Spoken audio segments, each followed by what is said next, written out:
ሰላም አለይኩም ወራህመቱላሂ ወበረካቱ። ውድና የተከበራችሁ ውድ ቤተሰቦች እንዴት አደራችሁ? ሰላም ናችሁ? ከእኔ ጋር አልሐምዱሊላህ ረብል ዓለሚን ሁሉም ሰላም ነው። እናንተ እንዴት ናችሁ? ስራ፣ ጤንነት? ከእኔ ጋር አልሐምዱሊላህ ረብል ዓለሚን ሁሉም ሰላም ነው። ቁርስ ልንበላ ነው። እንብላ ፓስታ ሰርቻለሁ። ማሻአላህ ተባረከ ረህማን። ቁርስ እንጀምራለን ውሏችንን ዛሬ ኢንሻአላህ እና ነው እንብላ ውዶቼ።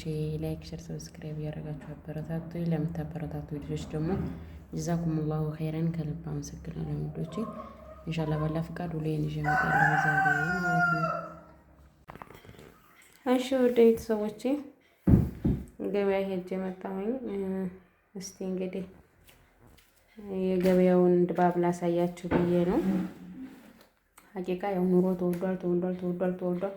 ሰው በቃ ኑሮ ተወዷል ማለት ውጪ ሌላ ነገር የላቸውም ማለት ነው። እና አልሐምዱሊላህ ረብል ዓለሚን ሀቂቃ ወላሂ አላህን ባለን ነገር ላይ ማመስገን አለብን።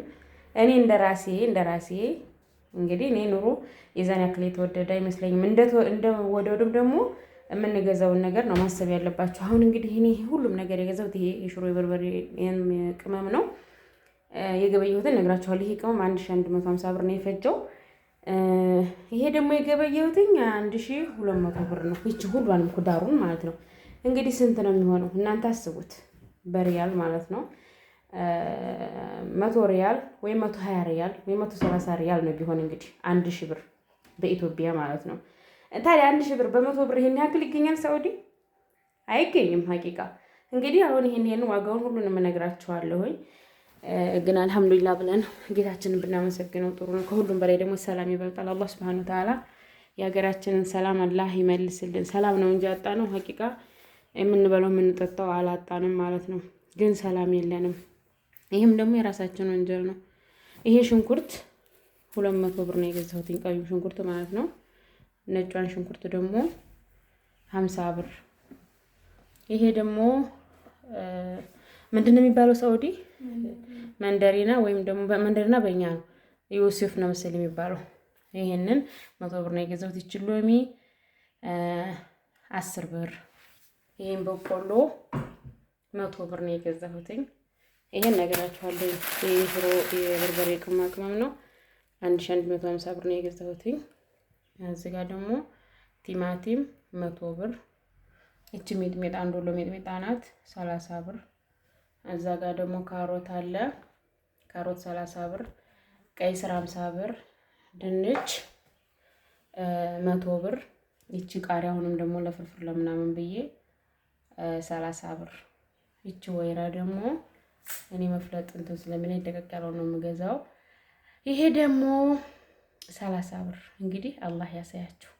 ይሄ ሙዝ 1 ኪሎ ሙዝ 150 ብር። እንግዲህ ተወደደ የሚባለው ትንሽ ቀይ ሽንኩርትና ሙዝ ነው። ይሄንኛው አገሬው ሙዝ ነው። እኔ በነገራችን ላይ የምወደው ፈርጦብኛል አንዱ እናንተ ብሎብኛል። የምወደው እንደዚህ አይነት ሙዝ ነው። ይሄንኛው ደግሞ የሳውዲ ቢጤው ነው። ልጆቼ ደግሞ ይሄንን ይወዱታል። ብቻ ተፈራርቀን ነው ቤት ውስጥ።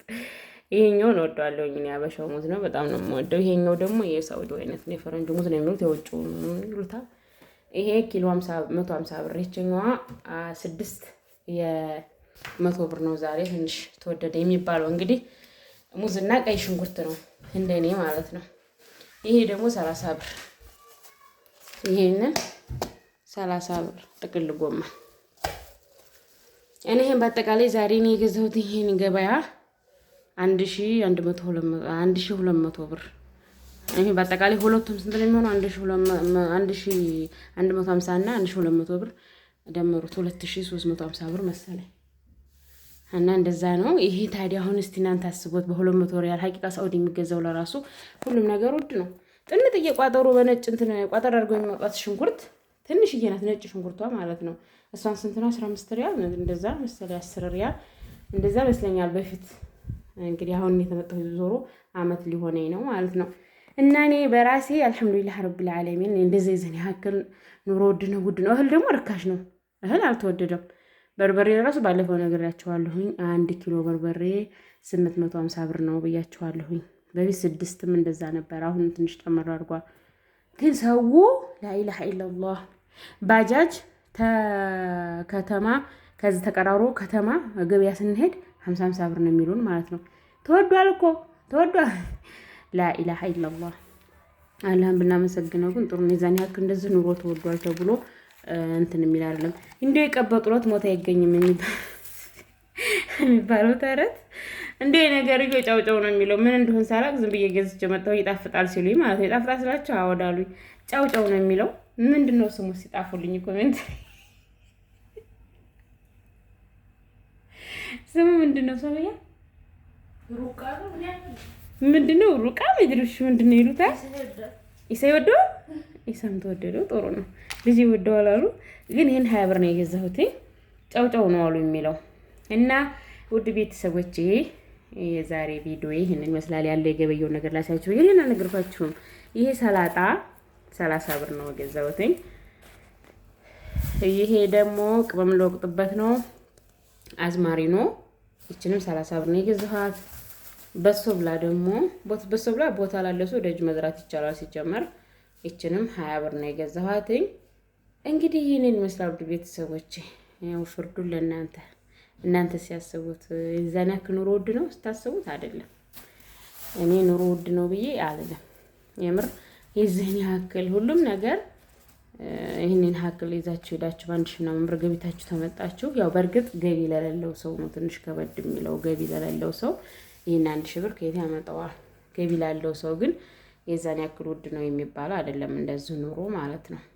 እኔ የዚህን ያክል ውድ ሆኖ አላየሁትኝም። ለሰው ልጅ ግን ዋናው ነገር ትልቁ ነገር ዱዓ የምታረጉት ሀገራችን አላህ Subhanahu Wa Ta'ala ሰላም አላህ ያርግልን።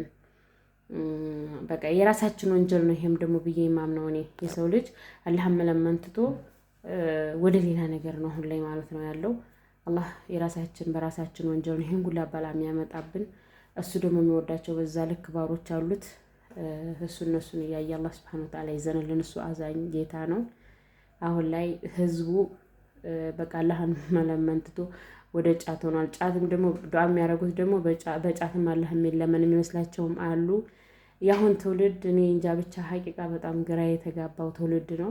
ጫት ሱስ፣ ጫት ሰው በቃ አሁን ጫት ላይ ነው ያለው። አሁን ምሳ ሰዓት ላይ ሴቱም ወንድም ምሳ በልተው ሲያበቁ ልክ ኢባዳን የተባሉ ይመስል ወደ ጫት ነው የሚገቡት ማለት ነው። ሱብሃንአላህ በጣም ነው የሚያጅበው። እኔ በጣም ያሳስበኛል ሀቂቃ። ለልጆቻችን ምን ልናወርሳቸው ነው? ልጆቻችን እንዴት ሆነው ነው የሚያድጉት? እንዴት ሆነው ነው የሚለው ነገር በጣም ያሳስበኛል። እንደ ውድ እህቶቼ፣ ስደት ላይ ያላችሁ እህቶቼ ልጆቻችሁን ምን ላይ ናቸው እየደወላችሁ እየጠየቃችሁ በየአካባቢያችሁ በደህና ኡስታዝ በሱንኞች እንዲቀሩላችሁ።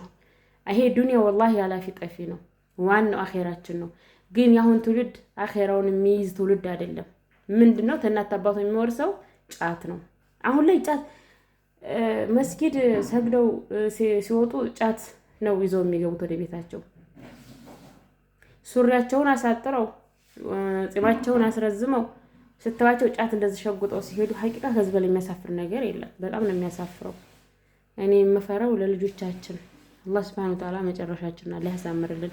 የዚህ ሁላ ወንጀላችን ነው ሁሉንም ነገር አላህ እንደዚህ የሚያረገን ማለት ነው። አላህ ይዘንልን እና ሰው አሁን በቃ ኑሮ ተወደደ በቃ እንደዚህ ነው። ላ ሐውለ ወላ ቁወተ ኢላ ቢላህ። ብቻ ዱዓ አድርጉ ውድ እህቶቼ። ኑሮ እንደዚህ የዛን ያክል የሚካበድ ውድ አይደለም፣ ግን ሰው ሊጨልል ነው። ሱብሃንአላህ